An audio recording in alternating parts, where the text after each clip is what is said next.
estamos no mês do Ramadã e o Santo Padre, o Papa Francisco, dirigiu uma mensagem para todos os muçulmanos. Eu vim entregar a mensagem do Papa aos líderes e à comunidade muçulmana em Timor-Leste, que é uma comunidade exemplar no sentido da fraternidade conosco, fraternidade com todas as outras religiões, uma fraternidade para construir a paz e a harmonia social.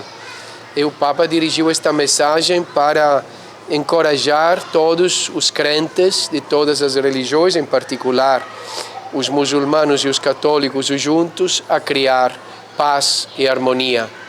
Estes 6 anos eu sempre fiz esta entrega, dizemos, da mensagem do Papa para o Ramadã. O ano passado não vi porque os amigos muçulmanos vieram eles na Anunciatura Apostólica, fizeram visita, porque era o ano da visita do Papa em Timor-Leste, que temos esta grande alegria. Este ano, pela última vez, junto com os outros padres, madres que são empenhados no amizade e diálogo interreligioso, o padre Ângelo Salsinha, o padre Antônio Kenser, a madre Guilhermina, viemos juntos para este ato simbólico de amizade, de entrega da mensagem do Papa Francisco.